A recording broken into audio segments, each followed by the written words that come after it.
profesores, miembros de institutos de derecho constitucional. Un poco con la lógica de las provincias argentinas y sus institutos de constitucional reuniéndose y dando de alguna forma respuesta a temas nacionales, ¿no? Desde las provincias.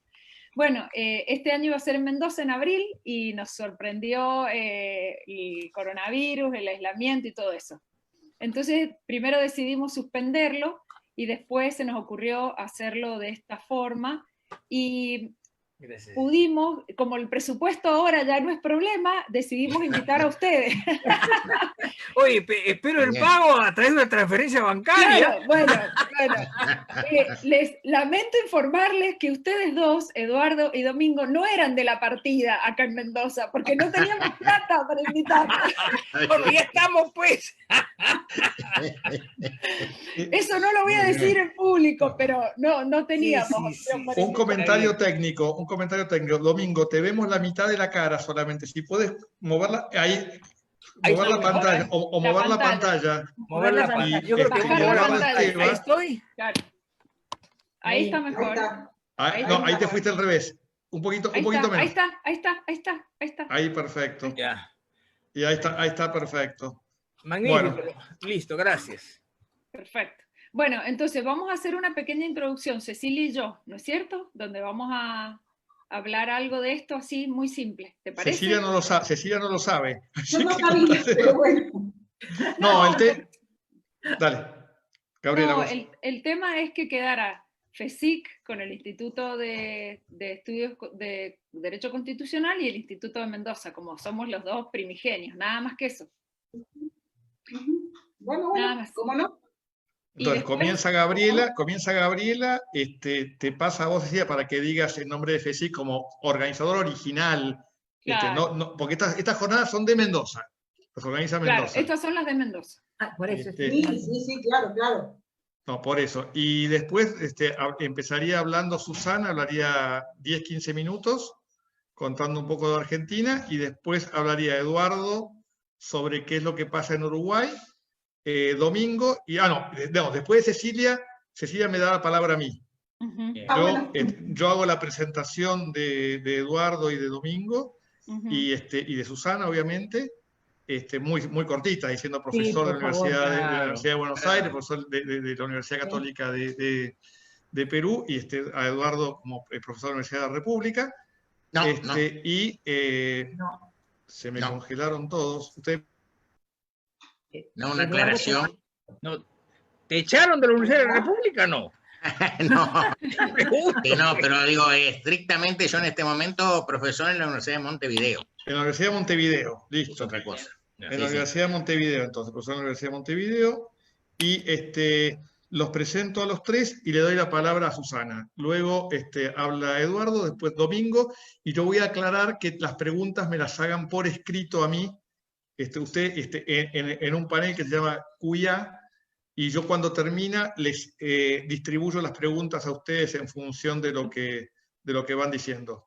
Y después cierra. Me parece muy bien. Perdón, Alfredo, ¿lo vas a pasar por las que nos corresponden si es que alguien hace alguna pregunta? No, las voy a exponer yo. Por si no tengo que abrir el chat. Okay. No, cerrar el chat tranquilo para que ustedes no se distraigan. Lo voy a administrar yo. ¿Alfredo? Sí. ¿Cuántos inscritos tenemos? 280. Es un buen número, ¿eh? Es un muy buen número, la verdad. Sí. Tenemos así un poco en el panel rápido, además de muchos de los miembros de la asociación, Daniel Sapsay y otros profesores de la asociación, tenemos a una ex jueza un poco polémica, la doctora Garrigós de Rébori, anotada, que para los argentinos sabemos quién es, una de las exponentes número 1 de justicia legítima, con lo cual un personaje con alguna particularidad. Pero tenemos mucha gente anotada, esto va a quedar grabado después, yo después les voy a dar el link, va a quedar subido a la página de Facebook de FESIC, así que lo van a poder tomar desde ahí. Alfredo, ¿alumnos? Alumnos también, por lo menos toda mi comisión está y todas las de Gabriela están. Y las mías Yo también. lo pensé en orden. Sí, hay de todo. Así que nos quedan 5 minutos, yo calculo abrir sin video de ustedes, voy a cortarles el video los últimos 5 minutos para que ellos empiecen a entrar con el logo de la pantalla del del instituto, seminario, de las de las jornadas. jornadas. De las Así jornadas. que, Sí, y bueno, después, dale. ¿alguno tiene alguna duda, alguna cosa, algo? ¿Cómo Oye. querés que te presente o te doy la palabra simplemente, Alfredo? Me das la palabra a mí directamente. Bueno, No me presentes. dale, dale. Así que, Alfredo, entiendo de que tú apagas, o sea, dejamos de ver la pantalla mientras tú haces todos los registros y cuando esté todo listo, nuevamente nos pones en pantalla. sí, ¿Estamos de acuerdo? exacto, yo tengo un botón acá que dice mandar a vivo, como si fuera un director de cámara de televisión. Ya. Ahora estamos en privado, con lo cual Perfecto. ahí voy Entonces te a... esperamos acá. Exacto, así que Lo que, ahora... lo que sí debemos hacer nosotros, que tenemos micrófono, cuando terminemos de hablar, apagar el micrófono Apagar el o cerrarlo, porque si no, nosotros podemos generar ruido a los demás. Ruido ambiente. Sí, bueno, yo voy entonces ahora a cerrarles a todos ustedes el speaker. El micrófono, el speaker, dale. Y ya arranco para que empiece la gente a subirse. Dale. Bueno. Nos vemos en un ratito. Dale. Muy bien. A ver, esperen un segundo lo único. Díganme que ahora ven. ¿Ahora qué ven? Sí, ahora está. Ahí está El el flyer. El aviso, flyer. ¿no? Yo Perfecto. veo sí, y al costado veo las camaritas, te veo a vos, Alfredo, lo veo a Domingo y lo veo a Esteban. Perfecto. Bueno, yo ahora los apago a todos. Perfecto. De vos dependemos Gracias. volver, si no, nos quedamos para siempre. Tal cual.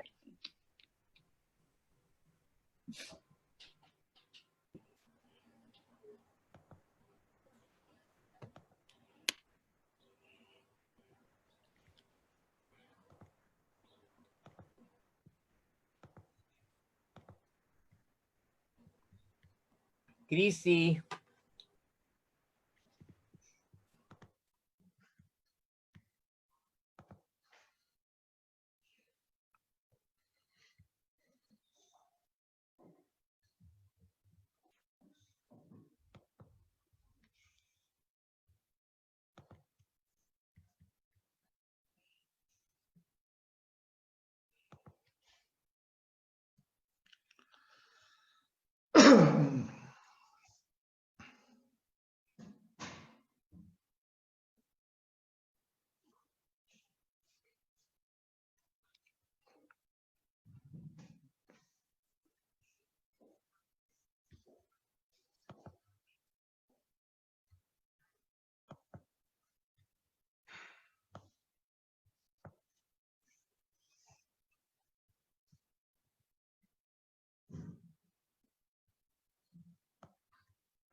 Eso ahí, ahí Ah, ya.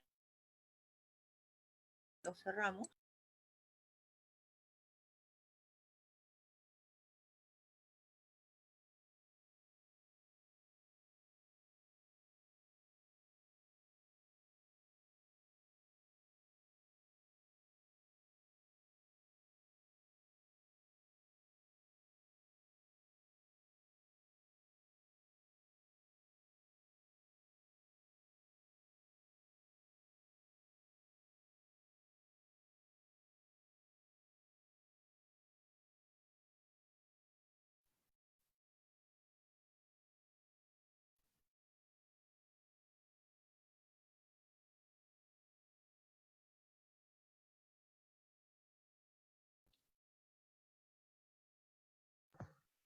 Gabriela, cuando quieras.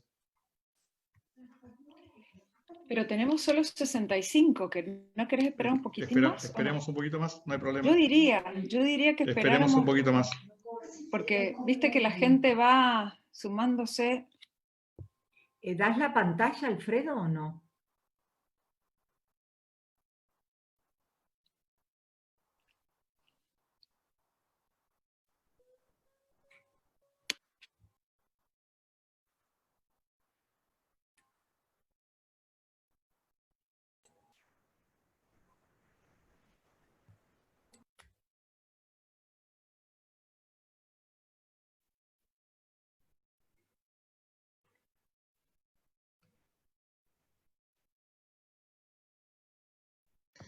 Estamos esperando que se está sumando la gente que está llegando. Ya tenemos 80 personas conectadas. Así que, no sé, Gabriela, cuando lleguemos a 100, ¿querés arrancar o, Claro, o 7 y 5, digamos 5 minutos es lo que te iba a decir, porque de tolerancia? según mi reloj son las 7 en punto. Sí, son 7 y 1. Fuimos Por muy eso, puntuales. yo esperaría, les daría Esperemos 5 minutos. Sí, ahí diría, veo que nos están escribiendo hasta desde Dubái. No te Te puedo están mandando creer. especialmente un saludo para vos, Gabriela. Es que debe ser, ¿sabes que tengo una ex alumna que está en Dubái? ¿Será esa? Espérate que me fijo. Alfredo, ahí están diciendo que no se oye. ¿Querés vos? O yo les digo que todavía no empieza. ¿Querés? Todavía no empezamos, pero qué raro que no se oya, porque ahí nos están diciendo que, por otro lado, que nos están oyendo bien. Ah.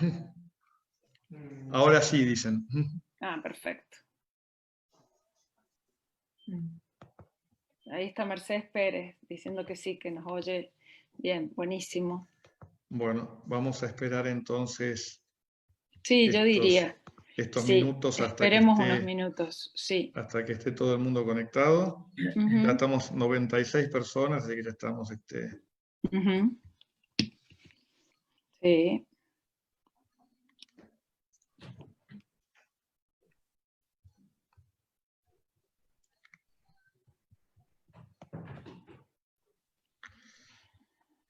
Ahí ya, si quieren, pueden ir habilitando sus cámaras, los expositores.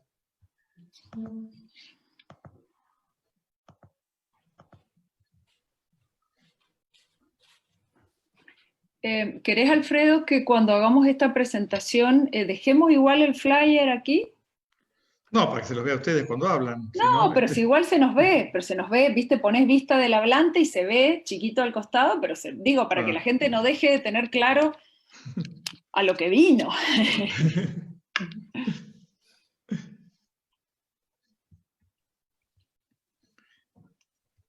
Susana, estás con tu pantalla apagada. Pensé que me la habías apagado vos. Se la apagué al principio, pero ahora te volví a dar pero video. Ahora ya, claro. No me salía. Bueno, no sé, Gabriela, ¿quieres arrancar? Dale, ya tenemos. Alfredo, ¿estás apurado, Alfredo? No, te digo, para no tener a la gente esperando ahí. Bueno, dale. Tenemos 110 personas ya conectadas. Bien. Bueno, empezamos entonces. Bueno, muy buenas tardes. Les damos la bienvenida a estas novenas jornadas interinstitutos de Derecho Constitucional en el primer encuentro de estas jornadas. desde Mendoza, desde la Universidad Nacional de Cuyo, desde la Universidad de Mendoza, desde el Instituto Argentino de Estudios Constitucionales y Políticos, les damos la bienvenida a esta actividad. Lamentamos sinceramente no tenerlos presencial acá en Mendoza.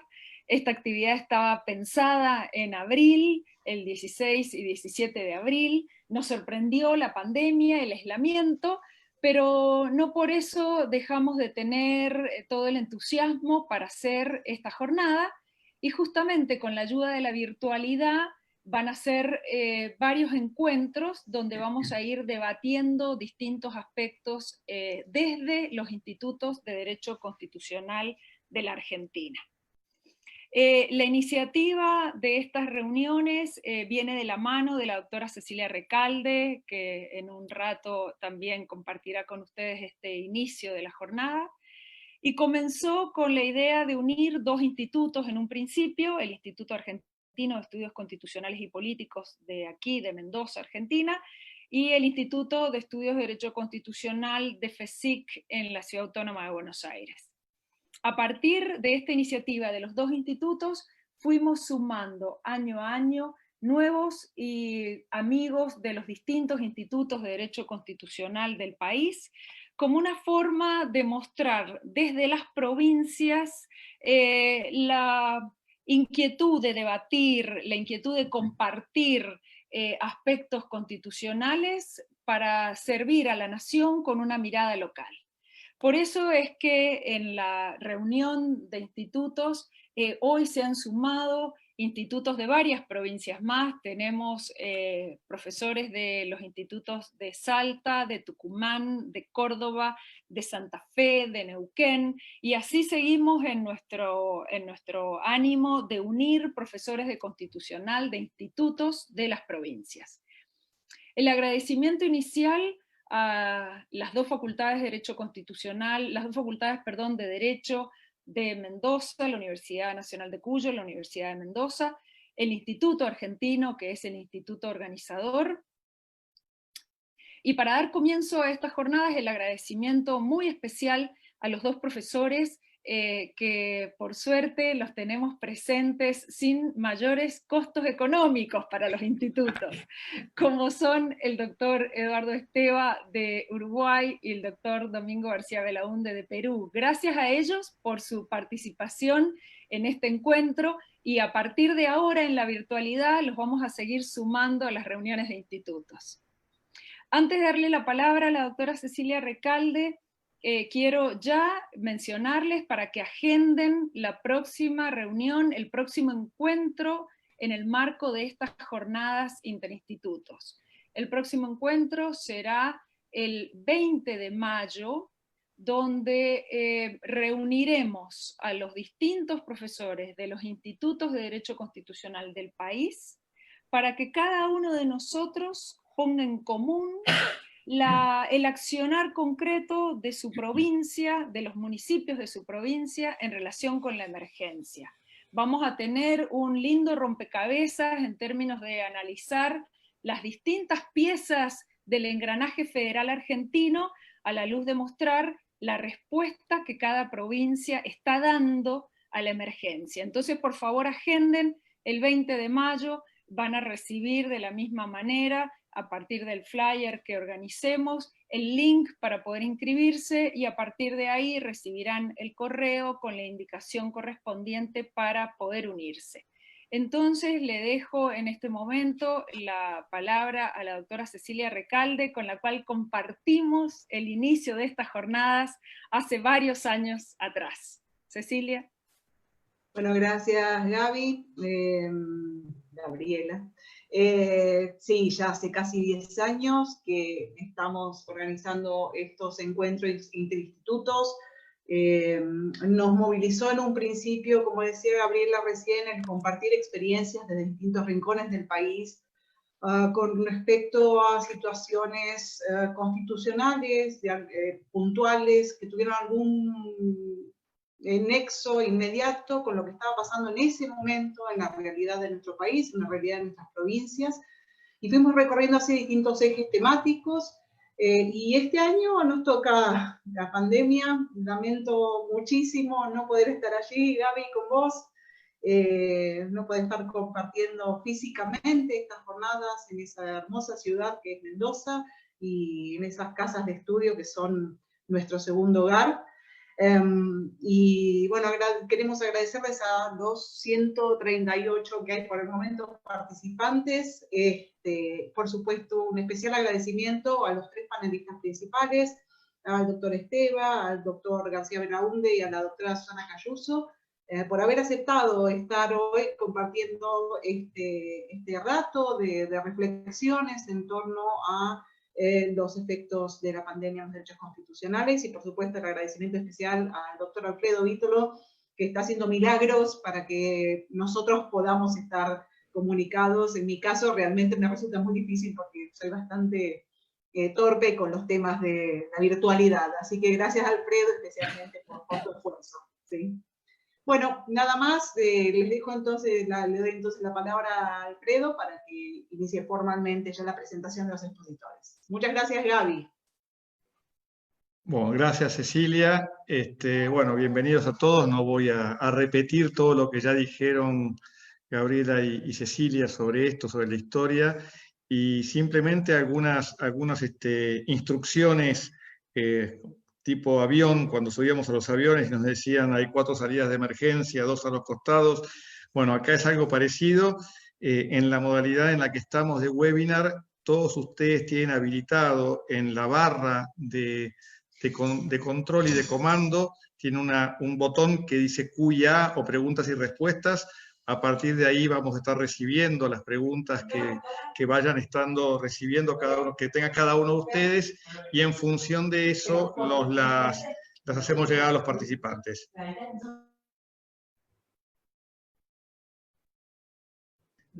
Para empezar ya sin más, le voy a dar la palabra.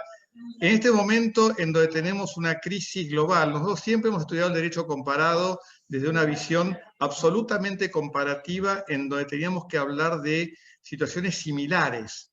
Ahora nos encontramos con que la crisis nos ha afectado a todo el mundo. O sea, es la misma crisis que afecta a todo el mundo, y el mirar las respuestas de los distintos estados-nación frente a la crisis nos plantea un ejercicio de derecho comparado realmente de una novedad muy, muy interesante, porque es la misma crisis que pega exactamente igual en todo el país, en todos los países, con reacciones diferentes. Entonces, para esto hemos armado, y Gabriela tuvo la idea, y conversamos de mostrarles lo que está pasando en otros países del mundo. Susana desde Argentina, Eduardo Esteva desde Uruguay y Domingo desde Perú nos van a contar las visiones en cada uno de sus países, para contarnos qué es lo que está pasando con la división de poderes y con los derechos individuales. Así, sin más, le doy la palabra a Susana Cayuso, que nos va a contar la visión argentina. Susana ya la conocen todas, es profesora de Derecho Constitucional de la Universidad de Buenos Aires, y bueno, sin más, ya le doy la palabra. Susana. Gracias, Alfredo. Buenas tardes. Gracias a todos los que están allí, en algún lugar, participando con nosotros de este encuentro. Gracias a quienes han organizado esta jornada. Y bueno, a ver, el problema es que en los 15 minutos que nos han asignado para poder facilitar luego las preguntas o las dudas, es difícil significar o explicar particularmente las medidas que está tomando el Estado argentino. Yo he optado por trabajarlo desde algunas cuestiones más generales, pero que nos permitirían, me parece a mí, después en la prueba de ensayo y error, verificar en el caso argentino si efectivamente estamos dando una respuesta adecuada siempre y en todo momento en el marco de la emergencia a los requerimientos del texto constitucional. Recién lo decía Alfredo y lo voy a reiterar, desde la Argentina la emergencia es global, es indiscutible y es externa, lo que hace que evidentemente haga una diferencia para el ordenamiento jurídico argentino. La Argentina está de alguna manera acostumbrada a emergencias internas provocadas en general por quienes son los actores sociopolíticos del sistema. En esta situación, y esta vez es externa. Entonces, esto permite, como decía Alfredo, llegado el caso, comparar, pero además de comparar, esto de revisar internamente qué está poniendo en evidencia esta declaración de emergencia. Entonces, reitero, hay una emergencia que es indudable. Yo estoy o comparto la opinión de aquellos que entienden que fue correcto que el Poder Ejecutivo recurriera a un decreto de necesidad y urgencia para declarar la emergencia, ya que no comparto algunas ideas que se enunciaron respecto a la posibilidad de un estado de sitio, porque me parece que no se dan ninguno de los presupuestos constitucionales que habilitarían semejante medida en este contexto. Esto para dejar claro, digamos, desde dónde partimos. Evidentemente, si estamos de acuerdo en que en épocas normales la Constitución Nacional es un juego, una trama de derechos, de deberes, de estructura de poder y de tensiones permanentes, evidentemente la emergencia económica acentúa esta situación, y esa tensión puede llegar a límites, diría yo, que confrontan o pueden confrontar abiertamente con el mandato constitucional. Esto también como una idea general. Y entonces, como lo decía el otro día en un seminario también virtual de la facultad, necesariamente nos está colocando o nos está desafiando o está desafiando el Estado constitucional de derecho. Esto es, ¿qué reglas, qué mandatos, qué pistas da la Constitución en relación con una situación de emergencia? En realidad, yo diría que debemos recurrir a las reglas, principios y declaraciones que tiene la Constitución, aún para época de normalidad. Lo que ocurre es que vamos a tener que intensificar algunos aspectos y preguntarnos si hoy en la realidad argentina esto se está dando o no se está dando. Entonces, para hacerlo más sencillo, yo he tomado tres variables o algunos aspectos que me parecen centrales. Recordar, primero, la estructura de los derechos en el ámbito constitucional. Luego, ¿qué es esto de división de poderes y qué entendemos por división de poderes? El control y la pregunta si efectivamente en este momento está funcionando la maquinaria y el procedimiento del control. Y finalmente, incorporando de alguna manera algunos ejemplos, solo mencionarlos para que traten de entender desde dónde lo estoy mirando. Rápidamente, el sistema democrático en la Constitución argentina no es cualquier sistema democrático. Es un sistema democrático calificado por el concepto de república. Y esto no cede con la declaración de emergencia. Esto significa que de por sí la república implica límites y restricciones.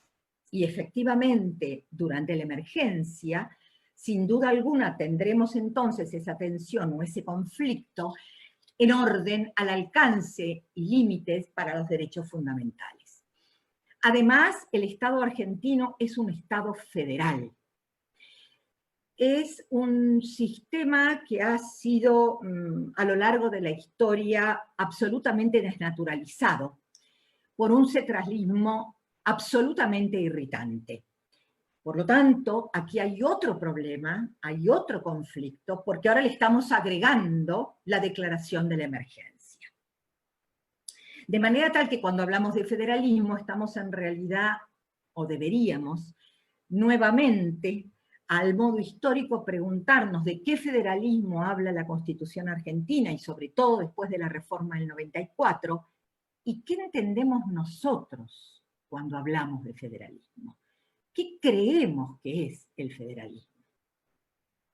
En orden a la estructura de los derechos constitucionales, bueno, recordar algunos principios claves. El ejercicio relativo de los derechos fundamentales, esto se olvida fácilmente, sometido a reglamentaciones que, si en época normal crean conflicto, imaginen ustedes cuando estamos en una situación de emergencia.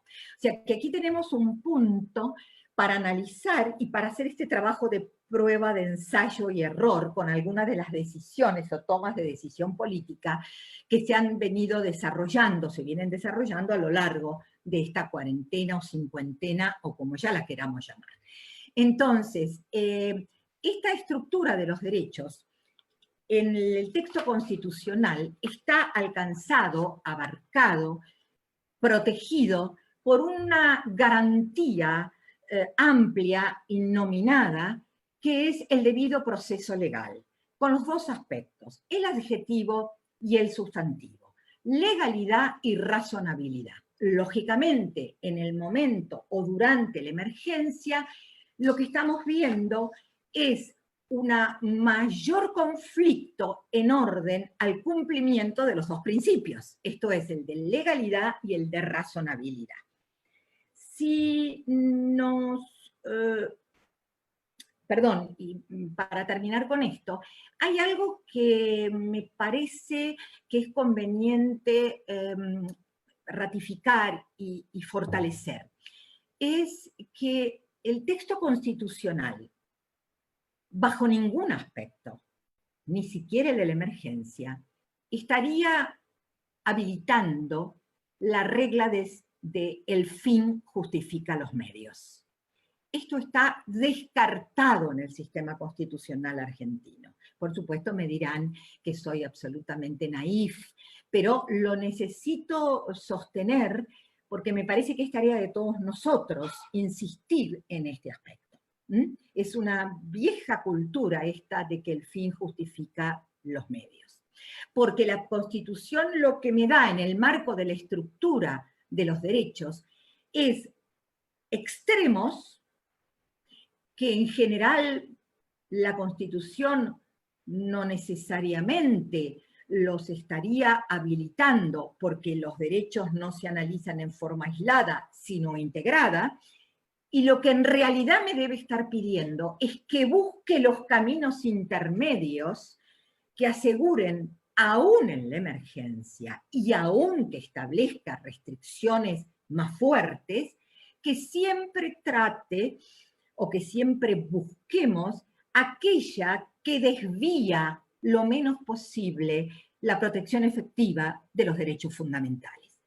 Respecto a la estructura del poder y a la división de poderes, lo que decía al comienzo.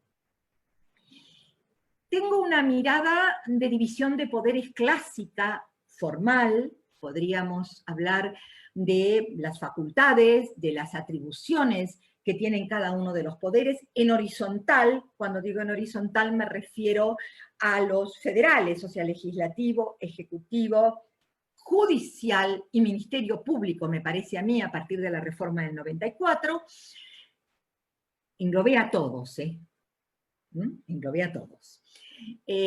No, porque a veces alguno cree que está fuera del paraguas de la Constitución. Entonces, englobé a todos.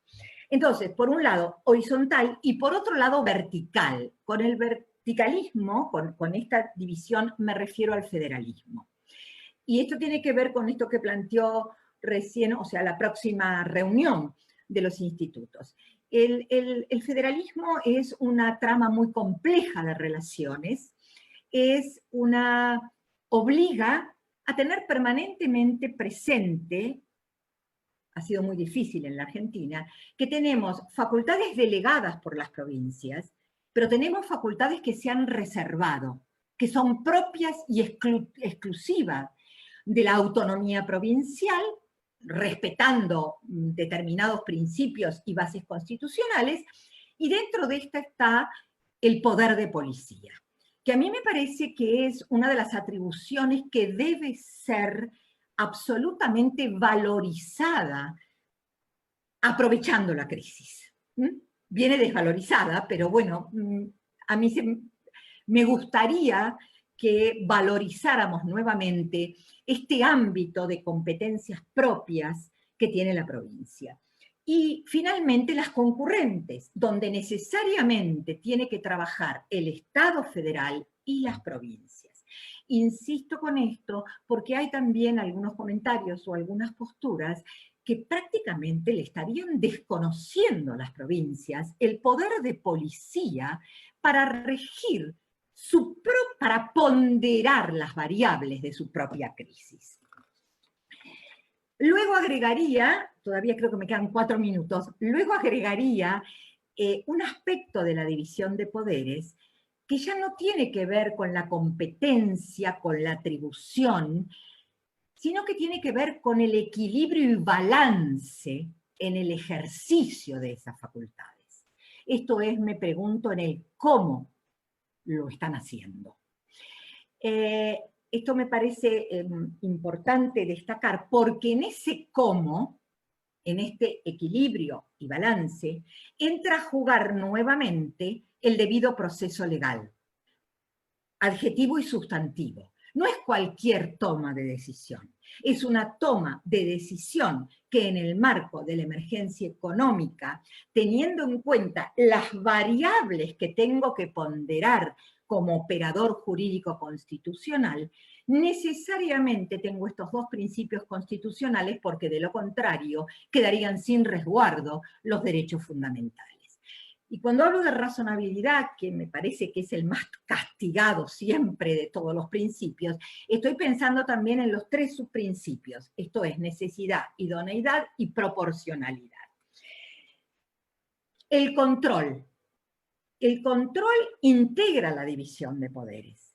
No hay posibilidad de estructura de un Estado constitucional de derecho sin instrumentación de procedimientos y medios para controlar dentro de la emergencia el alcance, los límites de las tomas de decisiones. El control estaría, o lo veo como instrumento, procedimiento que intenta garantizar la mínima desviación respecto a la efectiva vigencia de derechos fundamentales, aún en una crisis tan seria, tan global como la que estamos atravesando. Finalmente agregaría algo de lo que se habla bastante, que es el diálogo institucional. Pensando el diálogo como aquel acuerdo entre los poderes que no interfiere en el ejercicio de las facultades. No existe en la Argentina. A ver, lo quiero aclarar, simplemente me lo planteo como un objetivo a alcanzar. El diálogo institucional, que me parece que es acordar políticas públicas en temas que son trascendentes y estructurales y que han aflorado en esta crisis terrible que padece la sociedad argentina. Todos los derechos fundamentales están atravesados por el principio de igualdad y seguramente, y Cecilia es quien está en condiciones de valorar esto, en el desarrollo humano sustentable. Entonces, el punto es que este diálogo institucional no implica interferir en las facultades de los órganos. Lo que implica es establecer un fin común y de alguna manera medios y medidas para alcanzarlo. El diálogo institucional es previo a la toma de decisión. Y me parece que el control en sus distintos estadios es posterior. Esto es, cuando ya tomamos la decisión, ahí vamos a trabajar el análisis constitucional. Para terminar, yo pondría 2 ejemplos de la situación, no los voy a poder desarrollar, pero tal vez lo que tan rápidamente traté de transmitirles pueda ser aplicado. Voy a tomar dos cuestiones. El DNU, que ya dejó de ser el DNU para convertirse en los DNU, muchos, varios. Un Congreso que no funciona, por lo tanto está incumpliendo el 99, inciso 3 de la Constitución Nacional en lo que significa el control político, no jurisdiccional, sino político de los DNU. Un Congreso que hace 1 mes y medio que está pensando cómo hace para hacer esto que estamos haciendo nosotros. O sea, una omisión, para mi gusto, inconstitucional. Y luego señalaría, sé que es terriblemente polémico, el problema que se ha presentado con el sistema penitenciario. Son responsables los 3 poderes del Estado. Son responsabilidades compartidas, han adoptado posiciones extremas, y esto muestra esto que decía antes. En lugar de trabajar, o sea, aparece la idea de medidas razonables después que se actuó irrazonablemente, por acción o por omisión. Y además, con esta de imputarse culpas en el marco constitucional, cuando es más sencillo preguntarse qué han pasado en los últimos 40 años en el sistema penitenciario argentino. Finalmente, y termino, creo que estoy a tiempo, Alfredo no me ha cortado el micrófono todavía,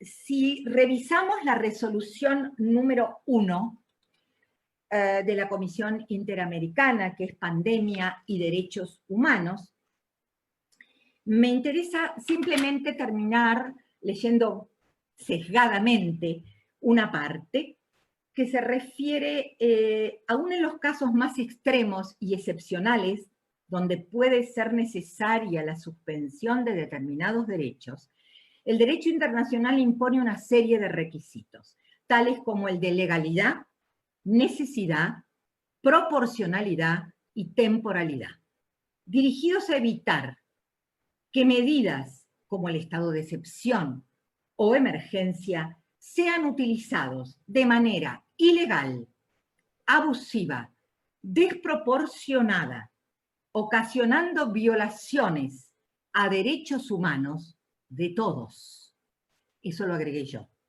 o afectaciones del sistema democrático de gobierno, y agrego democrático republicano en el caso de la Argentina. Muchísimas gracias. Muchas gracias, Susana, muy claro. Como les recordamos a todos que pueden hacer preguntas a través de del botón de preguntas y respuestas o QIA, según tengan el sistema en inglés o en castellano. Ya han llegado algunas, así que después las pasaremos. Bueno, y sin mucho más, le vamos a dar la palabra a nuestro amigo Eduardo Esteva, que es un gusto tenerlo acá presente en Buenos Aires, aunque esté en Montevideo. Él es un viejo amigo de la Asociación Argentina de Derecho Constitucional y de todos nosotros. Y en Mendoza, además está en Mendoza, no en Buenos Aires, tal cual. Acá la doctora Ábalos me hace señas contándome que es cierto. Bueno, Eduardo es profesor de la Universidad de Montevideo y además, no sé si sigue siendo, pero ha sido presidente de la Asociación Uruguaya de Derecho Constitucional y hemos estado en muchísimos congresos y seminarios juntos. Así que bienvenido, Eduardo, y la pantalla es tuya. Muchas gracias a todos ustedes, especialmente a María Gabriela, a Cecilia y a Alfredo, en quienes personifico el agradecimiento a todos los organizadores. Y una inmensa satisfacción, por supuesto, de compartir este panel con los queridos colegas Susana Cayuso y Domingo García Braunde, que además de ser muy distinguidos colegas, son nobles amigos. Yo voy a tratar de presentar dentro de los minutos asignados cuál es en las más generales líneas la situación en la República Oriental del Uruguay. Me atrevería a pensar que el primer impacto de la pandemia se nota en lo relativo a la interpretación de la Constitución. La necesidad de rever lo sostenido tradicionalmente, clásicamente y con ajustes de los últimos años en materia de interpretación. Me estoy refiriendo específicamente a que al menos en Uruguay había pasado bastante inadvertido todo lo relativo al estudio en profundidad desde la perspectiva constitucional de determinados instrumentos de los que la República se ha hecho parte desde 1948, la Constitución de la Organización Mundial de la Salud, desde 2007, el Reglamento Sanitario Internacional, que contienen definiciones, conceptos que están impactando directamente en la interpretación constitucional en este momento en el Uruguay. Todos sabemos que, no obstante el uso de anfibológicos circunloquios, en definitiva estamos ante supuestos de confinamientos a los cuales anfibológicamente se les llama de otros modos.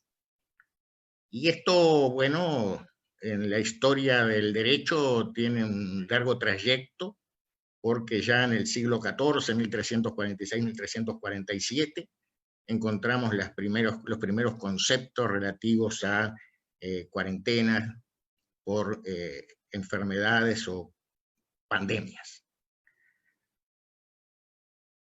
En este sentido, también ha impactado hasta en la Real Academia Española la declaración relativa al alcance de cuarentena que ha realizado y la posibilidad de admitir nuevos vocablos que tengan su raíz en ella. Entonces, primer hito me parece relativo a cuestiones propias de interpretación constitucional. Una segunda cuestión en lo que atañe al Uruguay refiere específicamente a las características de la Constitución uruguaya, muy diferentes de las propias de la Constitución argentina, enmendada por último en 1994, de la Constitución del Perú de 1993, etc. Nosotros tenemos una Constitución cuya data es 1967, que ha tenido 4 reformas parciales, pero las disposiciones aplicables directamente, en este caso, en materia de poderes de emergencia, tienen redacciones que en lo sustancial provienen del año 1830. Eso lleva a que, desde un primer análisis, en Uruguay podemos comprobar sin dificultad que los institutos que la Constitución prevé como poderes de emergencia del Poder Ejecutivo, que llevan nombres como suspensión de la seguridad individual, artículo 31, medidas prontas de seguridad, artículo 168, ordinal 17, estado de guerra, artículo 253, no son aplicables a esta pandemia. Pudiera quizá forzarse la posibilidad de invocar la adopción de medidas prontas de seguridad, que aunque en su enunciado tienen cierto paralelismo con el estado de sitio de otros estados, no tienen en Uruguay el alcance que se le puede asignar, por ejemplo, en el derecho constitucional argentino. Entonces, ahí estamos teniendo pues un punto en el cual en nuestro país nos encontramos frente a una Constitución que no contiene previsiones modernizadas sobre esta cuestión. Y digo modernizadas porque evidentemente lo redactado en 1830 y prácticamente sin ajustes, hasta el día de hoy no podía prever esta hipótesis. Y esto lleva, curiosamente, a que Uruguay haya delineado lo que en algún trabajo he llamado la vía uruguaya ante la pandemia, que es tratar de atenerse estrictamente a las disposiciones constitucionales previstas para las épocas de normalidad. En la Constitución uruguaya no existen siquiera los decretos de necesidad de urgencia como en la Constitución argentina.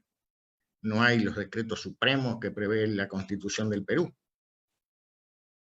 Entonces, la única alternativa está siendo justamente la invocación de los institutos previstos para las épocas de normalidad. Y aquí apareció como un artículo central de la Constitución, el actualmente numerado 44, que fue incorporado en la Constitución que resultó del golpe de Estado de 1934, que refiere en términos extremadamente modernos a la problemática de la salud pública y de la higiene. Bastante paradojal, ¿verdad? Porque es una disposición que está asegurando el deber de todos los habitantes de la República de cuidar su salud, de asistirse en caso de enfermedad, y el deber del Estado de prestar asistencia a quienes por razón de enfermedad no tengan los medios para costear los tratamientos, etc. Entonces, se tomó base en el artículo 44 de la Constitución y en la llamada Ley Orgánica de Salud Pública, otra disposición de la dictadura de 1934, porque es de enero de 1934 y la Constitución recién fue ratificada plebiscitariamente por el Cuerpo de Ciudadanos varios meses después. Esa ley, especialmente en 2 de sus artículos, digo ley porque como decreto ley de facto queda convalidado por constituciones posteriores, en un par de artículos da competencia al Poder Ejecutivo para expedir reglamentaciones en casos de pandemias o de epidemias, etc. Y es en definitiva lo que se ha hecho. En el caso del Uruguay, la disposición central es un decreto del Poder Ejecutivo en 93 del año 2020, es una disposición del 13 de marzo, el día en que se individualizaron, se diagnosticaron los primeros casos positivos, y como veo que ha sucedido en la Argentina, al día de hoy ya tiene 12 compañeros que le acompañan en la normativa uruguaya. O sea que ese decreto 93, que dispone la emergencia sanitaria, pues debió ser modificado o ampliado en 12 oportunidades. Aquí surge algo peculiar que me parece interesante contrastar con Argentina y con Perú. Uruguay no dio cuenta a la Secretaría General de la OEA, de acuerdo con el artículo 27 de la Convención Interamericana de Derechos Humanos, de la adopción de ningún poder de emergencia del Poder Ejecutivo. Si uno examina, lo hice hace unas horas para la participación en esta actividad académica, si uno examina la página web, encuentra las notas verbales, en esa terminología propia de los diplomáticos, de Argentina, del Perú, de Colombia, de República Dominicana, de Bolivia, etcétera, etcétera. Encuentra sorpresivamente que no hay comunicaciones de Paraguay, de Brasil y de Uruguay. En el caso de Uruguay, recapitulo lo dicho, no se utilizaron poderes de emergencia del Poder Ejecutivo, caso de las medidas prontas de seguridad, no existen decretos de necesidad o urgencia, se tomó una ley de 1934, se expidió un conjunto de decretos reglamentarios y eso llevó a que Uruguay, desde la perspectiva formal, entiende que no ha tomado medidas que importen la suspensión o afectación de derechos de acuerdo al marco mínimo que resulta del Pacto de San José de Costa Rica. Podrá ser discutible, pero es la realidad. Lo pueden contrastar en la página web de la OEA y de la Secretaría General de la misma. Esto no es casual, es producto de una decisión política del gobierno encabezado por el presidente Lacalle Pou, que toma esta situación al 13º día de asumida la presidencia de la República y la conducción del gobierno nacional. Y esto llevó a que Uruguay empezara a trabajar a partir de allí con dos conceptos: el concepto de libertad responsable y el concepto de nueva normalidad. El concepto de libertad responsable, el presidente lo ha expuesto, lo ha explicado en las reuniones en que junto con la prensa responde sus preguntas sobre la situación de todas las semanas, por lo menos de todas las semanas, desde el 13 de marzo. El Estado uruguayo no expidió ninguna disposición que llevara a la obligatoriedad. Acudió a la exhortación. Si uno lee los instrumentos jurídicos expedidos en Uruguay, la palabra más utilizada es exhórtase. En algunos momentos complejos para la idiosincrasia uruguaya, caso de la Semana Santa o de turismo, en que algunas personas se volcaron a caminar por las playas de Montevideo, los patrulleros, las patrullas policiales, los helicópteros invocaban la exhortación. Se le exhorta a mantener distancia, se le exhorta a permanecer en sus domicilios, etc. Entonces, la noción de libertad responsable. No hay nadie privado de su libertad por incumplir alguna disposición que, por lo demás, los expertos en derecho penal coinciden en que no existen, ni hay posibilidad de tipificar delitos, excepto el delito de desacato. Una de las grandes situaciones de impacto que tuvo la pandemia en análisis fue que Uruguay, a diferencia de otros estados, fija por su constitución la fecha de las elecciones, en este caso que interesa, departamentales y municipales. Estaban fijadas para el 10 de mayo de 2020. No es que la Constitución diga el día, ¿verdad?, el mes y el año, sino que marca la secuencia que indefectiblemente cae en ese momento. ¿Qué hacer ante ello? No resultó posible acudir a ninguno de los procedimientos de reforma constitucional, porque todos ellos reclaman, a diferencia de otros estados, la convocatoria de un plebiscito de ratificación por la ciudadanía. Y, dada la pandemia, no era posible. Ahí existió un consenso unánime de todos los partidos políticos representados en el Poder Legislativo. Y fue expedir una ley, desde mi punto de vista, de dudosa constitucionalidad, que postergó la fecha de las elecciones. Yo hubiera preferido que se hiciera aplicación de las disposiciones constitucionales y que la Corte Electoral, que es un órgano extrapoder con la misma posición institucional prácticamente que los poderes, hiciera lo mismo, pero sin una ley que lo estableciera. Y para ir cerrando, la cuestión de la nueva normalidad. Esto parece ser la idea insignia del gobierno uruguayo. Yo he estado rastreando, naturalmente, todos tenemos presente la relación entre normatividad y normalidad que tan magníficamente expusiera Hermann Heller al comienzo de la década de los años 30 del siglo pasado. En este caso, yo encuentro que el canciller de Austria, Kurz, el 6 de abril de 2020, utilizó la expresión nueva normalidad. Encuentro que el 16 de abril, en la prensa alemana, el vicecanciller federal alemán, Scholz, hizo lo propio.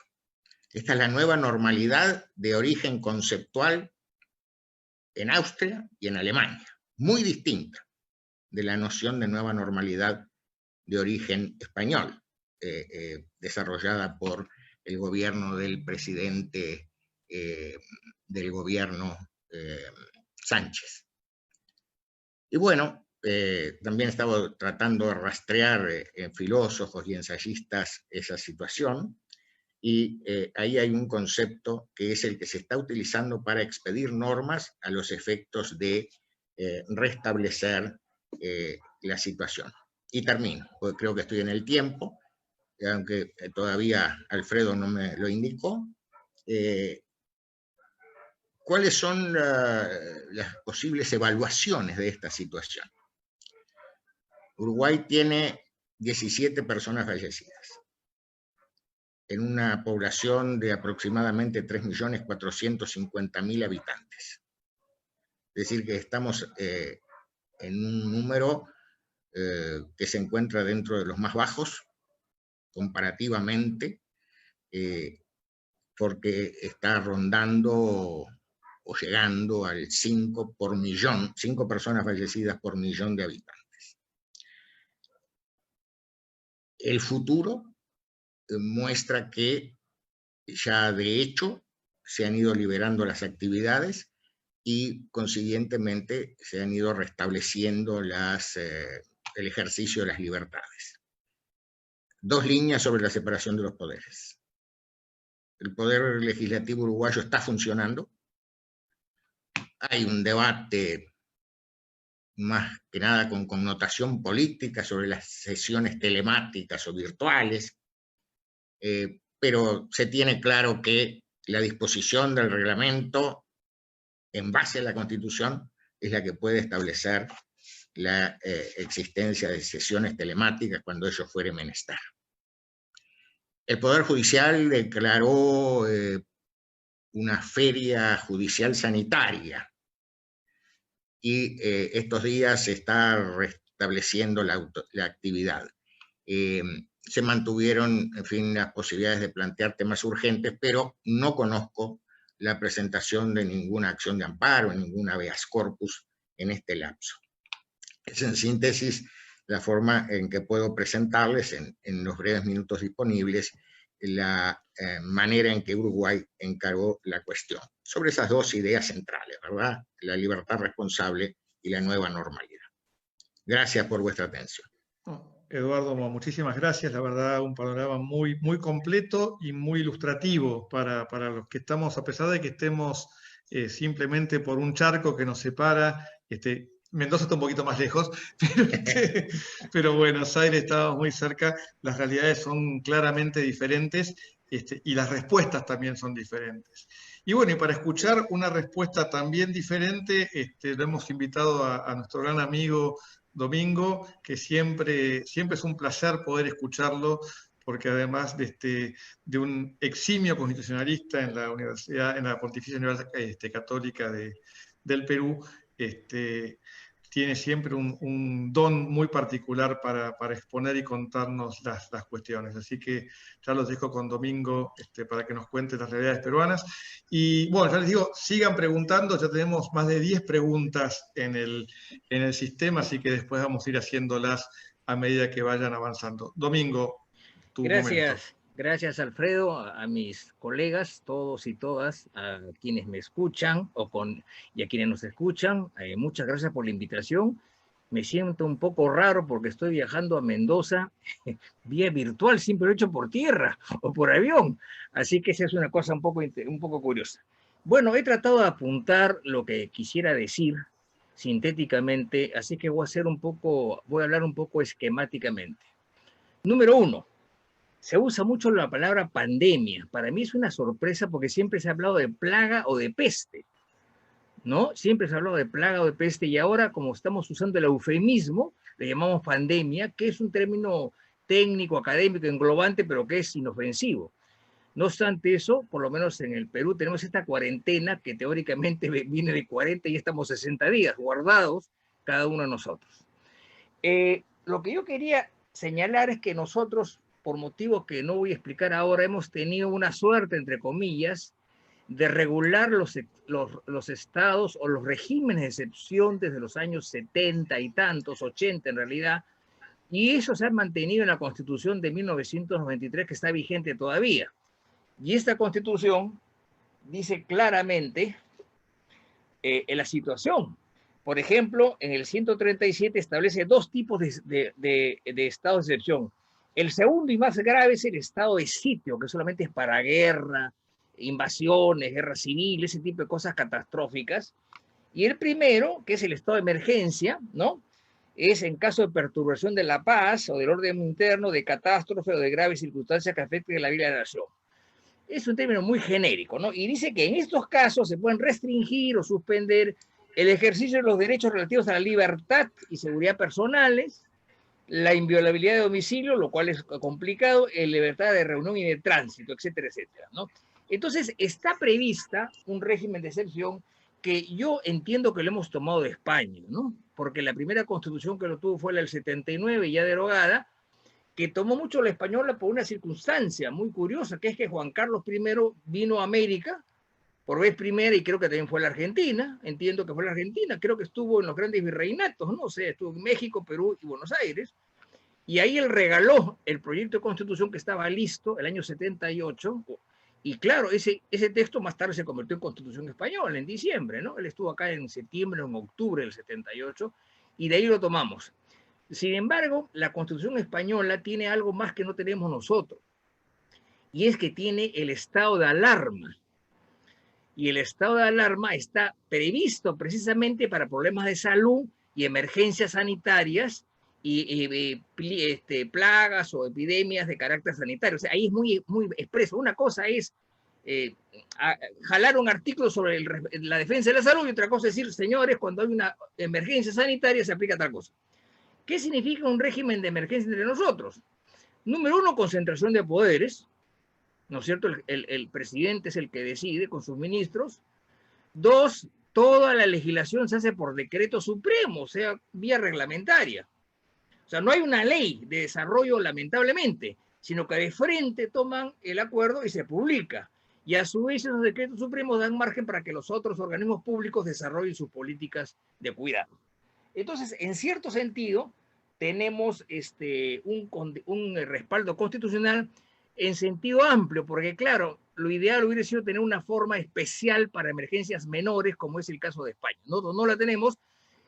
El Ejecutivo ha hecho una interpretación mutativa, por así decirlo, y entiende que ahí también se aplica a lo sanitario, y bueno, nadie ha dicho nada. ¿Por qué? Porque alguien tiene que hacer las cosas. Lamentablemente, el Ejecutivo nuestro ha hecho medidas acertadas, pero como tiene una burocracia muy decadente, muy ociosa, las medidas no han sido bien ejecutadas y por eso es que estamos ya 60 días guardados, cuando en otra parte ya están en la calle. Y esto trae como consecuencia la cuarentena, que está muy limitada. Ha habido cierta sensatez, por ejemplo, hay muchas empresas que digamos que funcionan. Pongo un caso concreto, ¿no? Todas las industrias que trabajan para la producción alimenticia, todo funciona. Entonces uno va a los mercados y hay de todo. Les pongo un caso extremo. Una empresa en el norte, en la ciudad de Trujillo, que algunos de ustedes conocerán, que hacía bolsas de plástico.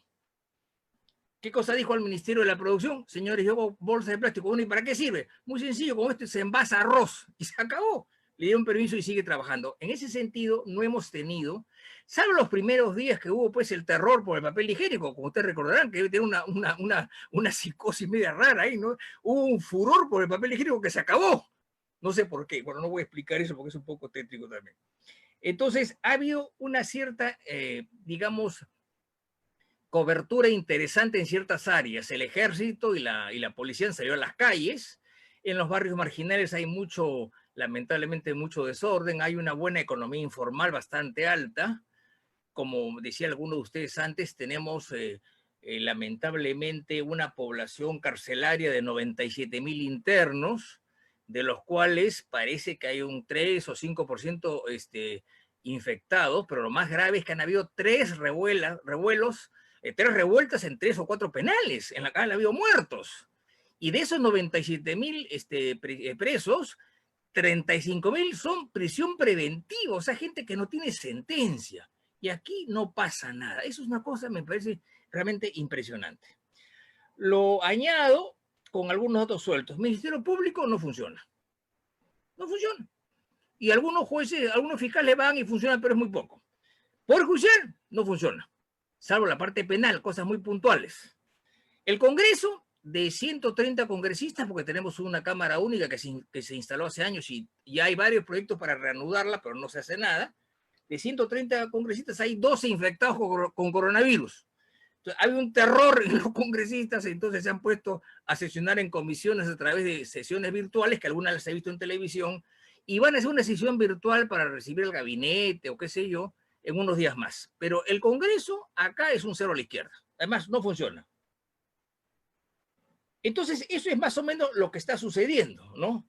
Eso es más o menos lo que está sucediendo. El gran temor es simplemente, eso lo dicen los expertos, es que es digamos, es un tipo de virus que tiene 2 problemas. Uno, se expande con mucha rapidez, con muchísima rapidez. Y 2, no hay nada para detenerlo, salvo los respiradores y ciertas cosas, y esto a su vez ha repercutido en el sistema de salud, que ha colapsado. O sea, yo estuve haciendo un ejercicio, yo tengo algunos seguros médicos y tengo algunas clínicas amigas, un ejercicio para ver qué me hubiera pasado a mí si es que yo tengo que ir a una clínica. Señor, no hay sitio, así de simple. No hay sitio, en Lima. Ahora, ¿cómo sería en provincia? Debe ser de espanto, ¿no? Entonces la situación es muy complicada y yo creo que eso nos obliga en el futuro a replantear las políticas de Estado. Por ejemplo, una política de Estado que debe ser salud, que debe ser educación, que debe ser seguridad y quizá algo más, no sé, pero básico. Y el resto es accesorio. O sea, se ha demostrado la falencia de nuestros estados que han colapsado, que no hay camas. La gente se muere en la calle. Es una cosa impresionante. No estamos tan grave como Guayaquil, cuidado, pero ya se están dando casos. En fin, este es el panorama. He querido hacerlo breve porque tengo mucho interés sobre todo en las preguntas que se me puedan hacer a mí o a los demás también, porque este es un panorama que he tratado de hacerlo muy, muy concreto. Muchas gracias por la atención, Alfredo. No, gracias Domingo a ti por la exposición y contarnos lo que está pasando en Perú. Bueno, les pedimos que sigan haciendo preguntas. Parezco predicador de maratón televisiva pidiendo donaciones, pero no, tenemos bastantes. Y creo una general para todos, para los 4, ¿qué piensan acerca de la razonabilidad de algunas de las medidas que se toman por los 3 gobiernos, que tienen que ver desde el aislamiento hasta algunas medidas más raras, ¿no? Como la segregación por sexo en la calle o por número de documento o por horarios de salida, ¿no? Es decir, salen de 8 a 12, de 12 a 4 y de 4 a 8. ¿Qué piensan de eso? ¿Ustedes piensan que bajo los sistemas de cada uno, de Argentina, de Uruguay y de Perú, son mecanismos constitucionalmente válidos, o el toque de queda de que por la noche no puede circular la gente? Si me permiten, yo creo, acá hemos tenido durante una semana la medida de tal día hombres, tal día mujeres, ¿no? El problema es que se han dado muchos casos en los cuales habían mujeres que vivían solas, mayores, ¿no? U hombres que vivían solos y no sabían qué hacer. Aquí yo diría que las horas también son complicadas porque es un problema de control. Ha habido mucha dificultad en controlar en el Perú por un detalle más, y es que conservadoramente, la economía peruana tiene una informalidad entre el 50 y 60%. La informalidad, eso lo dicen los economistas, yo no lo estoy inventando, ¿no? Y el problema es cómo controlamos un informal. O sea, un informal es un hombre que vive en un barrio marginal, que está bien, pero vive al día. Entonces, ¿qué pasa? Sale a las 6 y lo vemos en un puesto con su gente, con el hijo, con el primo, qué sé yo, y vende, no sé, pues, verduras, de 7:30 de la mañana a 6 de la tarde. Entonces recupera su inversión y tiene su platita. Tiene que regresar al día siguiente. No aguanta una semana sin trabajar. Ese es el problema. Entonces, esa es la gente que salió a las calles desobedeciendo las órdenes Y esa es la gente con la cual, lamentablemente, la policía ha tenido que enfrentarse, donde han habido ciertos enfrentamientos en ciertos barrios marginales, ¿no? ¿Por qué? Explicablemente porque tienen que salir. O sea, no todos tienen la ventaja de tener alguien que lo apoye o algo de ahorros, qué sé yo. Entonces, ese es el problema fundamental que veo aquí. Gracias, Alfredo. Eduardo, Susana.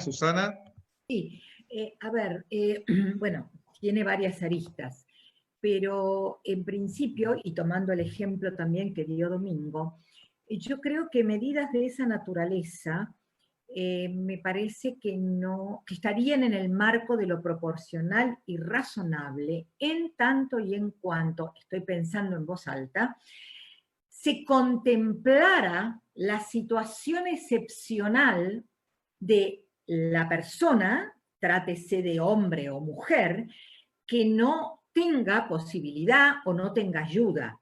Entonces, me parece que la clave está en qué variables vamos a tomar para la reglamentación. Y el otro problema es, ¿quién va a controlar esto?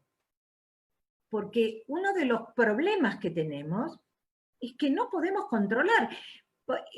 No tiene sentido. Lo hemos aceptado responsablemente, como decía Eduardo, creo que ha dado una respuesta criteriosa a la sociedad. Pero evidentemente llega un punto donde lo que me parece que hay que implementar es la gestión de la epidemia, de la pandemia, porque no podemos, es muy fácil que todos nos quedemos encerrados en casa. Este es el extremo de la toma de decisión. El tema es cómo establecemos estos colectivos o estas posibilidades para que efectivamente no sea desproporcionada. Simplemente pongo el ejemplo. Yo estuve en contra y me manifesté acerca de aquella idea peregrina del gobierno de la Ciudad Autónoma de Buenos Aires de disponer que los mayores de 70 años no podían salir a la calle sin hacer un trámite previo telefónico, pidiendo una autorización que primero fue de 24 horas, después fue de 48 y finalmente fue declarada inconstitucional. ¿Por qué? Porque a mí me parece que lo que están haciendo es tomando una sola variable. Porque con ese criterio yo podría decir, los de 70, los que tienen cardiopatías, los que tienen problemas de riñón, los que tienen hipertensión. Entonces, era una medida desproporcionada que efectivamente no podía funcionar. Entonces, a este planteo que vos haces, Alfredo, yo lo veo razonable, con la excepción, o sea, esta es la regla, salvo que pase tal cosa. Y por otro lado, mi pregunta es, ¿cómo se va a controlar? ¿Cómo se va a gestionar esto?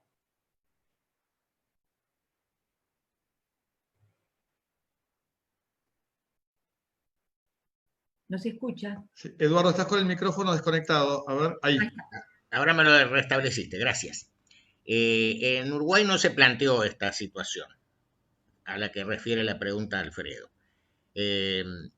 Creo que podría sostenerse, si existiera una medida de ese tipo, la regularidad constitucional. Coincido con las salvedades que formulaba Susana. Por ahora en Uruguay se está encarando por otra vía.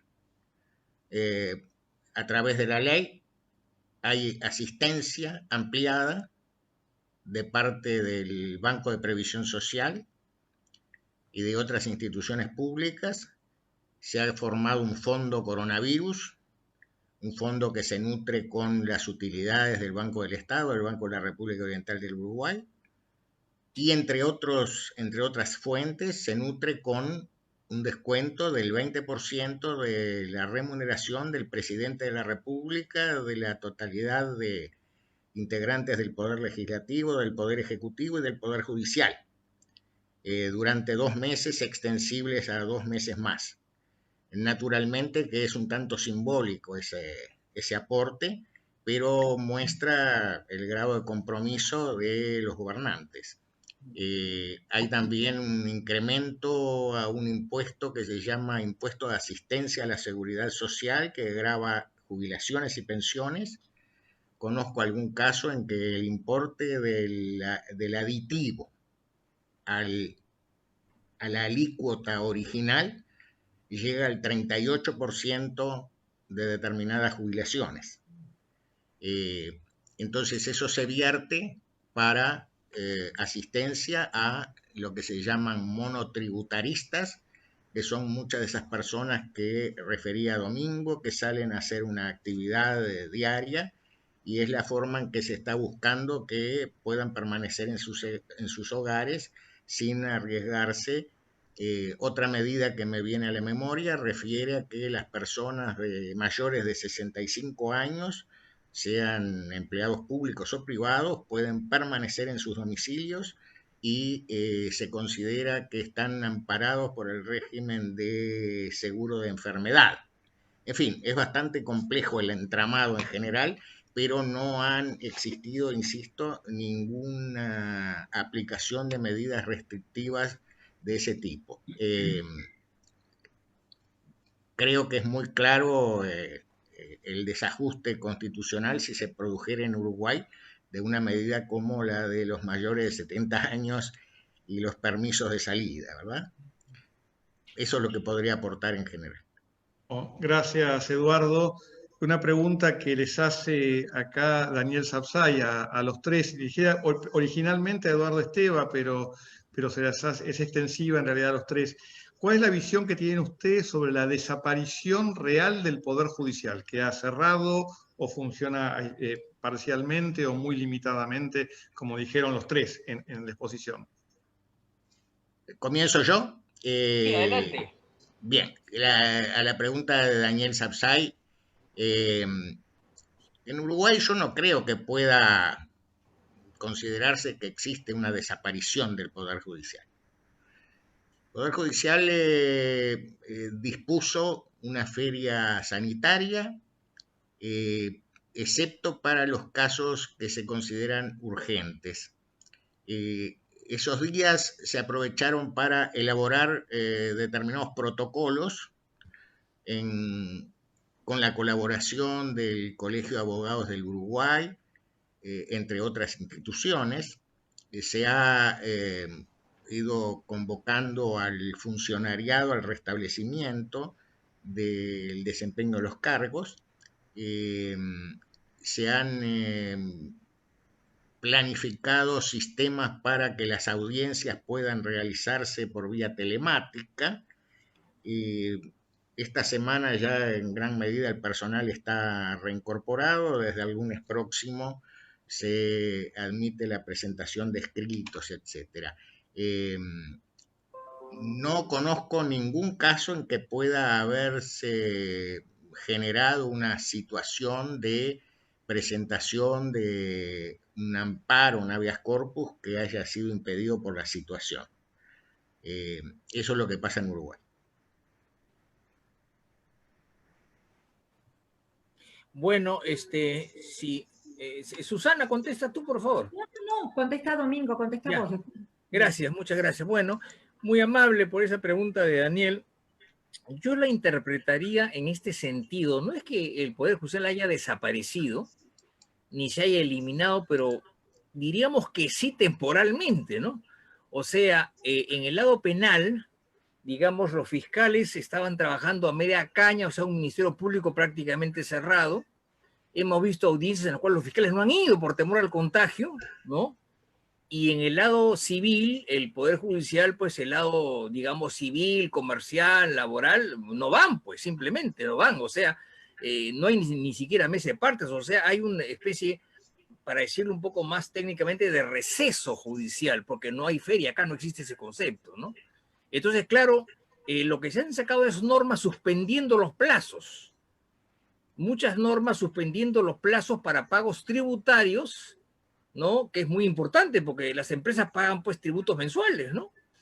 Nuestra declaración jurada de impuestos era en marzo, yo debí pagar en marzo, pero no lo he hecho, porque me han sacado un decreto decreto supremo que me lo tira todo esto hasta julio, agosto, con lo cual me parece interesante, ¿no? Pero todos a través de decretos supremos el Poder Judicial ya ha programado abrirse el día lunes 11, porque ya teóricamente la pandemia, la cuarentena terminó. Aunque nadie sabe, porque este gobierno es de sorpresas, ¿no? Pero en teoría ha terminado, ya me llegó las instrucciones que ha dictado la Corte Suprema, en la cual dice que, por ejemplo, se incorporan los empleados y los jueces la primera semana en la cual no reciben a nadie, ¿no? La segunda que sí, que empiezan a atender espaciadamente y reciben demandas a tal correo electrónico, etc. O sea, se está abriendo poco a poco. El único problema es que en ciertas zonas de Lima y algunas de provincias ha habido cierta rebelión, por así decirlo, o disgusto de los sindicatos que agrupan a los trabajadores del Poder Judicial, porque parece que en algunas zonas hay cierta aglomeración. O sea, una oficina de 20 por 20 están, pues, no sé, 10 empleados. Entonces, ahí pues es imposible la distancia, ¿no? Y algunos más pequeñitos, en la cual hay 2 que comparten con el juez en una habitación de 5 por 5.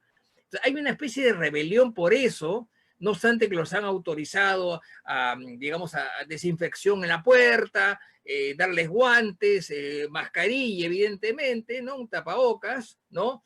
Y evidentemente el gel para lavarse las manos, ¿no? Pero aún así hay cierta resistencia porque ha habido, no es mucho, hemos tenido hasta ahora 1.500 muertos, pero eso asusta, porque es una muerte casi impensada, ¿no? Una muerte absurda, por así decirlo, porque si yo me muero de viejo, de cáncer, bueno, me morí, pues, pero morirse de una pandemia que nadie conoce es tremendo, ¿no?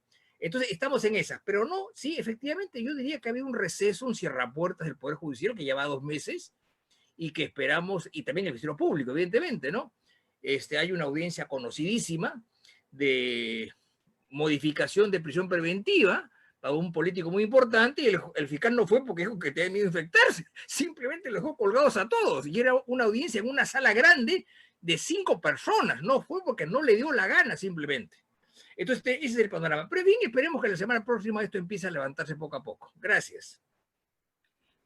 Bueno, para contestarle a Daniel, efectivamente, el Poder Judicial argentino, a partir del comienzo de la cuarentena, declaró una feria judicial. La feria judicial implica en la Argentina que queda un juez, en el caso de la Corte Suprema, un juez de feria, como suele ocurrir cuando tenemos el receso por vacaciones, en verano o en las vacaciones de julio. Y así se replicó en los distintos juzgados. Yo, en lo personal, creo que hay 2 factores, los cuales uno, o que tiene que ver con lo que mencionó Domingo, es la pésima infraestructura que tiene el Poder Judicial. Voy a hablar de Cava, o sea, de lo que conozco, de Cava y de provincia de Buenos Aires, que algo conozco de algunas jurisdicciones, no me estoy refiriendo a las infraestructuras de las provincias. Una pésima infraestructura que efectivamente no aseguraría la distancia social ni los protocolos. Por otro lado, una deficiencia absoluta en lo que significan los sistemas informáticos.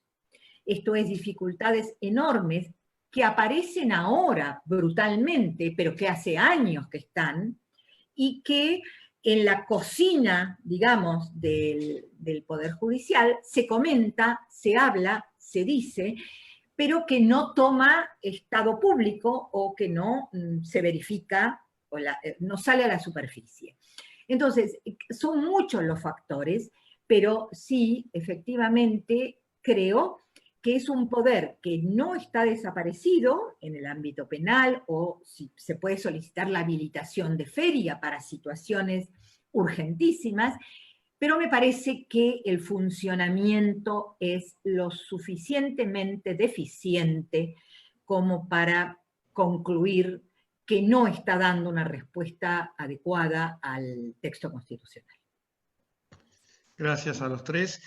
Una pregunta más estructural, estoy juntando 3 o 4 que van por la misma línea y planteando lo mismo. Dicen, ¿no piensan ustedes que frente a lo que está ocurriendo, lo que estamos viendo que está pasando en el mundo, el derecho público va hacia un nuevo modelo de Estado, un Estado eficiente, como si fuera un nuevo modelo estatal alejado de los modelos tradicionales de separación de poderes clásicos?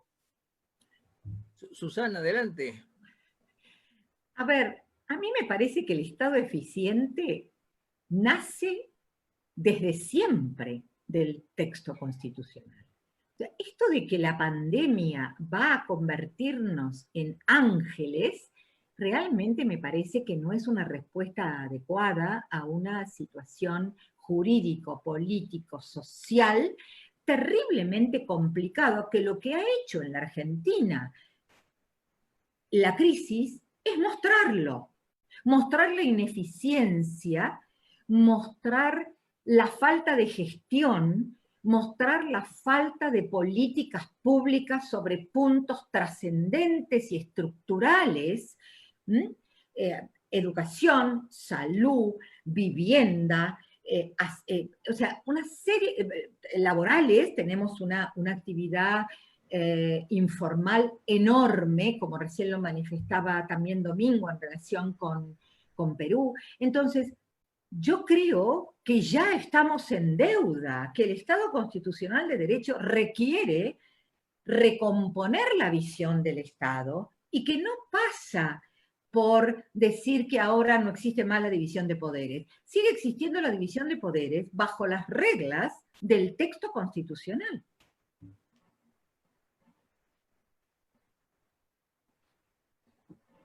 Eduardo, ¿o avanzo yo? Avanza, Domingo. Gracias. Bueno, gracias, Alfredo, Susana, por tus palabras. Coincido contigo en lo sustancial. Estoy pensando en dos hechos del siglo XX, ¿no? Que son monstruosos, la verdad. Uno es la peste española, que se dio a finales de la Gran Guerra y que costó, pues, 50 millones de muertos. Y otro es la Guerra Mundial, Segunda Guerra Mundial, que se calcula por los historiadores que dio unas víctimas de alrededor de 60 millones de personas, de los cuales 20 eran rusos, porque parece que iban al frente sin balas o algo así. Pero en fin, bromas aparte, yo creo que en las grandes conmociones del siglo XX, el Estado no ha cambiado, básicamente. Se ha mejorado, se ha afinado, y claro, como dice Susana, se han puesto en evidencia nuestras carencias. Es obvio de que en el futuro el Estado no puede ser un menesteroso que está tendiendo la mano y que deja a la gente que se tire a morir en la calle. Eso es inadmisible, eso debe cambiar. O sea, en este país se ha detectado mucha corrupción, ¿no es cierto?, en grandes obras faraónicas, elefantes blancos que no sirven para nada, y que hubieran podido servir para hacer más hospitales, enviar gente al extranjero, contratar médicos, porque lo primero que tiene que hacer un Estado es la salud y comer, así de simple, ¿no? Si no, no hay Estado. Entonces, que la estructura de poderes se cambia, realmente no funciona. El único reto que ha habido el Estado liberal democrático que hemos tenido es el Estado soviético, que colapsó. O sea, yo viví en mis años universitarios criticando o refutando a mis compañeros rojos que querían que la Unión Soviética fuese un paraíso. No tuve que refutar más, se cayó solito.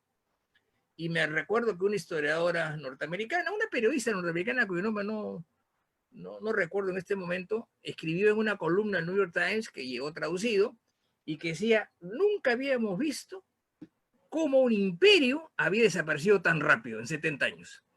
Porque claro, España duró pues 300 años o 400, Francia igual, Inglaterra mucho más hasta la liberación de la India, etcétera. Los zares, los Romanov estuvieron 300 años, pero la Unión Soviética se cayó solita con su modelo de Estado. Entonces yo creo que no, que hay que hacer ajustes, sí, que hay que hacer eficiencia, de acuerdo, y otras cosas más que habría que verlas, ¿no? Pero básicamente los modelos están ahí, ¿eh? Me parece. Gracias. Eduardo. Yo pienso que la separación de poderes va a subsistir con ajustes. Tengo para mí que al menos en el último siglo y medio, esos ajustes han sido en función de la adopción de los grandes modelos de sistema presidencial, parlamentario, convencional.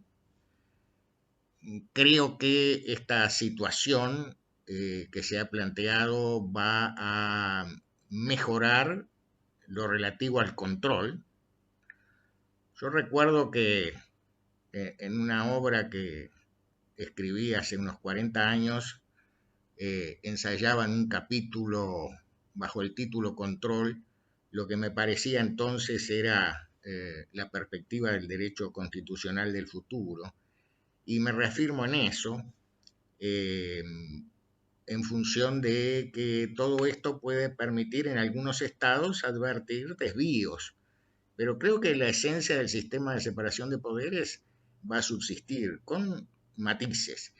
Quiero aprovechar para hacer una referencia en función de algunos de los comentarios a la situación en Uruguay.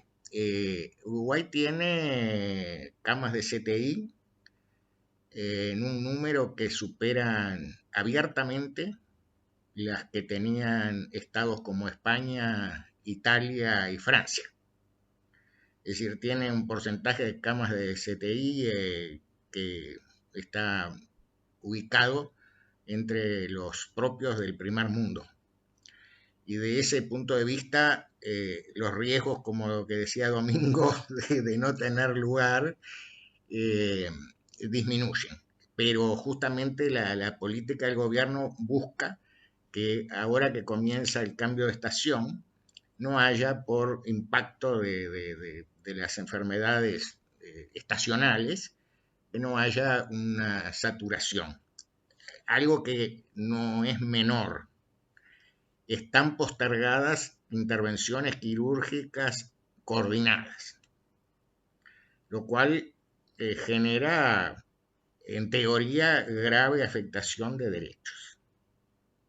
Se van a reanudar en los próximos días. No sé cuál es la situación en Argentina o en Perú, pero verdaderamente si uno se coloca en la posición del interesado, de la víctima de la enfermedad, es muy grave. Gracias, Eduardo, Domingo, Susana. Siguen llegando las preguntas, nos queda muy poco tiempo para no seguir, teníamos un tiempo de 1 hora y media para hacerlo, podemos estirarnos un poquito más de todos modos, pero no mucho más para no complicarles la vida a todos ustedes, que además tienen que ya ir a comer seguramente, pero son muchas las preguntas. Una pregunta que va en línea, va para nuestros invitados de fuera de Argentina, es qué medidas se han tomado en este marco tan particular respecto de adultos mayores y respecto de personas en cárcel.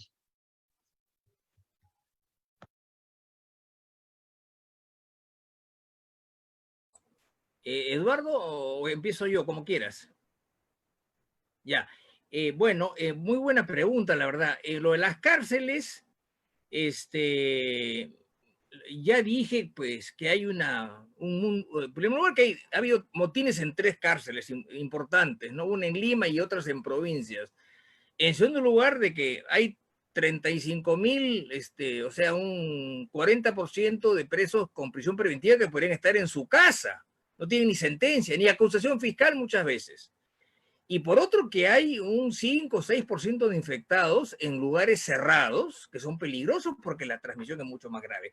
Parece que el gobierno está tomando algunas ideas, iniciativas para ir liberando un poco los centros penitenciarios, al margen de que piensen en el futuro que un país con seguridad necesita buenos centros penitenciarios. No puede ser que, les voy a decir algo más, que es de espanto. Hay 97.000 internos, pero los técnicos dicen que las cárceles nuestras no aguantan más de 50. O sea, estamos sobrepoblados, es una cosa de espanto. Y lo otro que me decía la pregunta era los adultos mayores, ¿no? Bueno, se ha hecho mucha insistencia en que hay personas vulnerables, ¿no? Dentro de esas personas vulnerables son los que eufemísticamente se llaman adultos mayores, que estamos hablando de 65 para arriba, obesos, hipertensos, diabéticos y algo más. O sea, no se trata de que porque uno tiene 35 años es inmune, hay mucha gente que ha muerto joven. Pero entonces, ante esa gente no ha habido en realidad ninguna medida, como conversaba alguna de ustedes, creo que Susana, que prohibían salir a la gente de 70 años. ¿Por qué? No. Lo que ha habido es una prevención. Y la medida recentísima que han dado es la siguiente, que en los mercados de abasto que hay en Lima, que son 4 o 5, que son los grandes centros de acopio de alimentos, y que ahí van los minoristas que a su vez los llevan a las respectivas bodegas o tiendas que tienen, se ha pedido que en esos sitios no entren los adultos mayores. Estamos hablando de 4 o 5 personas y se acabó.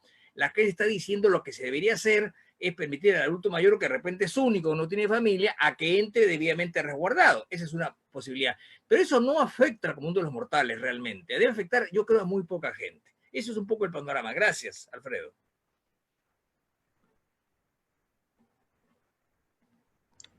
Respecto de los adultos, digamos, de 65 o más años, en Uruguay lo que ha existido es un conjunto de, insisto, exhortaciones. No se han dispuesto prohibiciones de ejercicio de las libertades de circulación, de permanencia en lugares, etcétera. Hay restricciones de espectáculos públicos, hay otro tipo de restricciones que pueden afectar en general a personas, caso de las que refieren a la práctica de las libertades religiosas en templos, pero no hay disposiciones específicas prohibitivas para mayores de determinadas edades. Hay horarios especiales de preferencia en los edificios, en los supermercados, en los comercios llamados de grandes superficies, pero no más que eso. En cuanto a la situación en las cárceles, a pesar de las reformas realizadas en los últimos tiempos en materia de Código del Proceso Penal, de la legislación procesal penal, naturalmente que existe aún una importante superpoblación de las cárceles. La práctica del hisopado ha sido la respuesta frente a algunas respuestas, frente a algunos supuestos, mejor, casos de posible contagio con el coronavirus.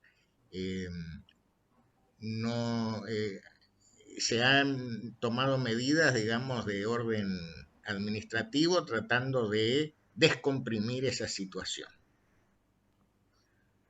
Susana, vos dijiste algo recién ya en tu exposición sobre el tema de los adultos mayores. Sobre el tema de los presos, ¿querés decir algo? Primera intervención.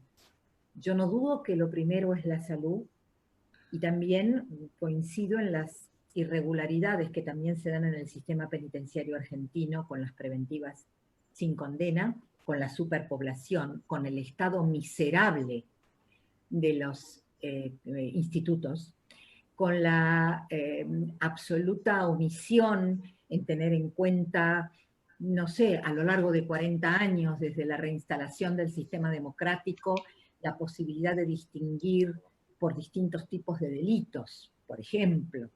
O sea, de mejorar una infraestructura necesaria, importante y miserable. Entonces, insisto, en esta emergencia la salud no hay duda que tiene una prioridad enorme. Pero la pregunta que me hago y que les hago, ¿la única manera era un habeas corpus general o genérico? Y lo segundo es un segundo fallo de ejecución obligatoria para los jueces de primera instancia para que ordenen las detenciones domiciliarias? ¿O podemos pensar en otras respuestas intermedias más razonables y proporcionadas? Ahora surgieron, después de que la Corte bonaerense suspendiera lo que pareciera una cautelar innovativa, esto es, suspendió estas prisiones domiciliarias ante lo escandaloso, pero no porque haya necesidad de darlos en algunos casos, sino por la manera como se estaban dando. Entonces, esto es lo que de alguna manera yo trataba de señalar, es nunca los extremos son propios del Estado constitucional. Ahora están hablando de hacer una serie de hospitales de campaña que se pueden levantar a lo mejor en 15 días, perdimos un mes y medio.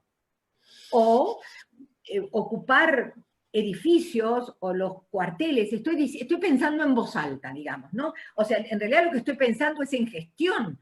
Lo que no tenemos es gestión. Este es el tema. Entonces, vamos que deberíamos sentarnos y replantear esto. Gracias, Susana. Tenemos, aunque no lo crean, más de 20 preguntas, pero no las vamos a hacer. Ya estamos con el tiempo cumplido. Vamos a hacer una última pregunta para todos, que tienen que ver con desde reforma constitucional, federalismo, razonabilidad de las medidas. Hay una cantidad enorme de preguntas, la verdad. Pero hay que dejar como siempre, no hay que mostrar el chupetín y después dejarlo un ratito para que vengan a la próxima reunión, especialmente a la próxima que va a ser sobre federalismo. Pero la última es, ¿qué piensan ustedes sobre el uso del derecho penal para sancionar a aquellos que violan las restricciones que están establecidas con motivo de esta pandemia? Susana, adelante. No, nada, bajo ningún punto de vista puede ser un delito penal. Podría ser una contravención, podría tener, pienso en el mejor de los casos, en una situación muy extrema, una multa por haber violado bajo determinadas condiciones y con alguna característica, pero nunca un delito puede tipificar un delito penal. En realidad, si bien es un aislamiento obligatorio en el caso argentino, yo entiendo, y si tuviera que argumentar, entiendo que es basado en la exhortación a la libertad, al resguardo responsable. Entonces, nada, ¿no? Desde mi punto de vista sería absolutamente inconstitucional. Bueno, muchas gracias. Sí, es una magnífica pregunta. Bueno, yo no soy penalista, por lo cual me anticipo. Creo que no lo somos, pero en fin, tenemos sentido común y tenemos una formación genérica que nos permite hacer. Bueno, y en mi oficina veo cosas penales. No es que yo las veo, sino las hacen mis colegas y yo aprendo de ellos.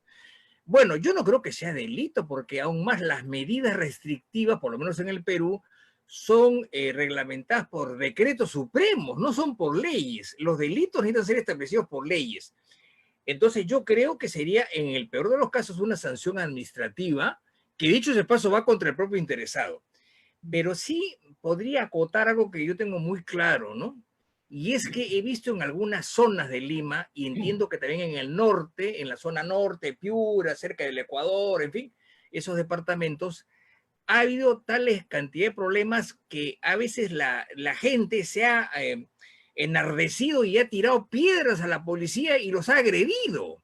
Bueno, entonces, eso sí es, yo pienso, un delito, evidentemente, ¿no? Una cosa es que estemos en desacuerdo con la cuarentena y otra cosa es que yo agreda a la Guardia, a la Policía Nacional. Eso no tiene lógica. Creo que en eso estaremos de acuerdo, ¿no? Gracias, gracias. Bien. Yo comienzo igual que Domingo, no soy penalista. Pero desde el punto de vista constitucional, me hace mucha fuerza la existencia del principio de legalidad.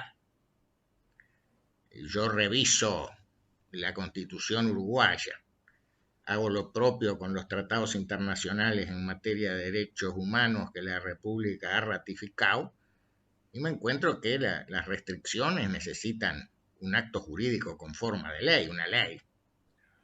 En el caso concreto del Uruguay, la ley que existe es la de 1934, como la relaté.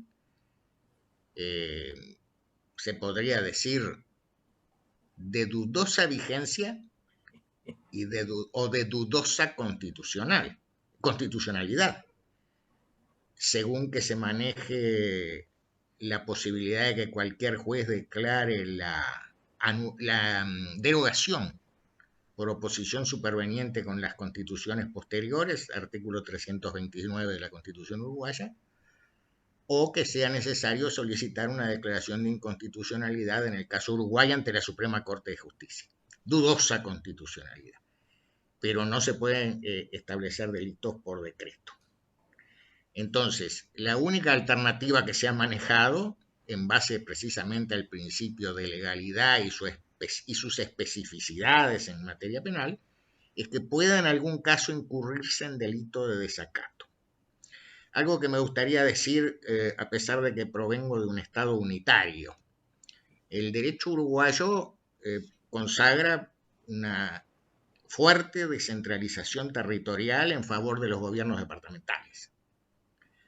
Y hay competencia en materia de salud pública del Estado central, pero también la hay por la Constitución de los gobiernos departamentales que tienen encomendado velar por la salud pública, y por la ley reglamentaria del llamado tercer nivel de gobierno, del gobierno municipal o local, hay una referencia también a que coadyuvan en la defensa de la salud.